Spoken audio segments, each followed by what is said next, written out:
Oh! Abay, Opyang! Ano ka ba naman? Huwag mo nang iyakan ng sakang na yun. Di ba't ginusto mo rin naman yan? Walang hiya siya!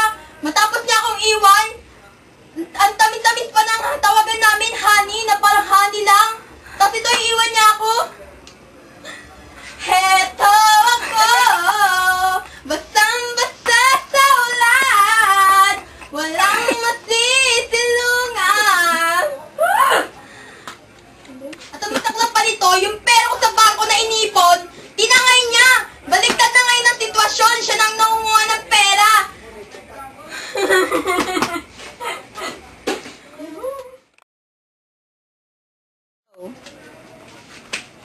Siya nga pala, Opyang. Sabi ng pinsan mong si Ensyang nasalubong daw niya sa mall ang kaklase at kaibigan mong si Tara. Ba yun? At pinasabi raw na magre-reunion kayong magkaibigan. Kasama si Halina, Magenta at sino pa nga ba yung... Basta kung sino pang... Ganun ba yun, Nay? Basta pag napapunta sa bayan, wag na wag kayo magkikwento na hiwalay na kami ng hapon na yun, ha? At saka alam nila, mayaman na ako ngayon. Nako, Opyang anak, sana ay maliwanagan ang isip mo. Walang magandang patutunguhan ang ilusyon mong iyan. Ala ang tanong, masyadong mapagpahangad na uunawaan mo ba ang mga sinasabi ko? Lagi tuloy kitang nadadakdakan. Saan ba naroon yung utak mo? Narito akong iyong ina, laging nagpapaalala sa'yo.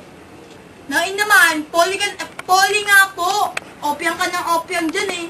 Abay, ewan ko sa'yong bata ka.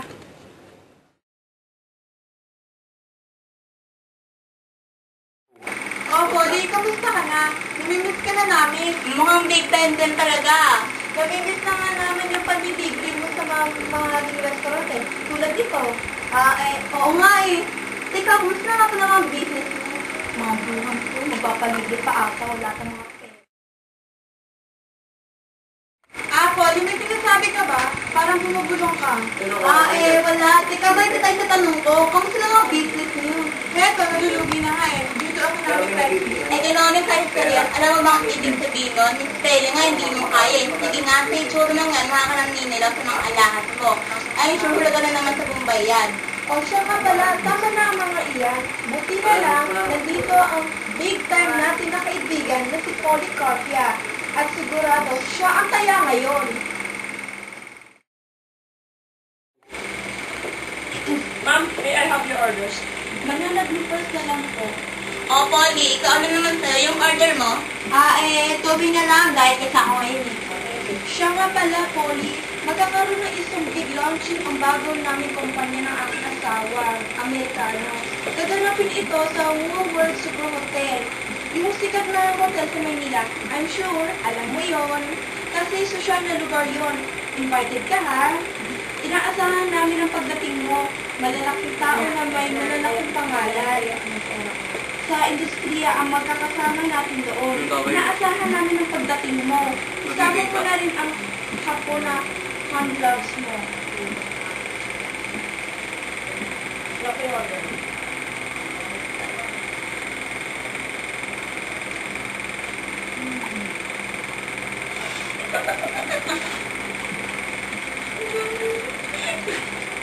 Yes. Mana ba yan, guys? Cheers!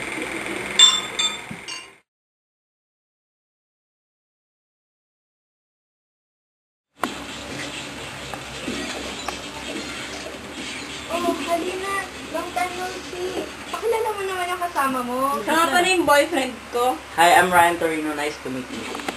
Sino nga pala yung kasama mo? This is my husband. Vincent Aaron Ribao. Nice to meet you. Let's have our dinner.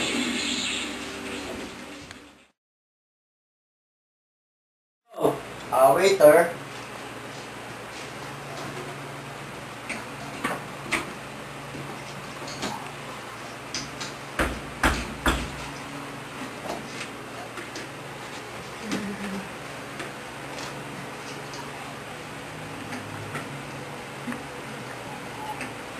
Oh, let's drink.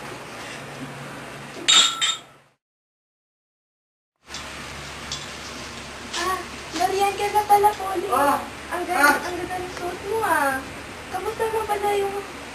Tama. Andito sana ako para sabihin sa'yo yung totoo. Wala na kasi kami nakapunta yun. At saka yung mga sinasabi ko sa'yo, hindi totoo yun. Bakit hindi mo sinabi agad yung totoo? Kasi ayoko na, na maging mababaw ako sa paningin niyo. Kaya okay lang yun. Ako lang yun.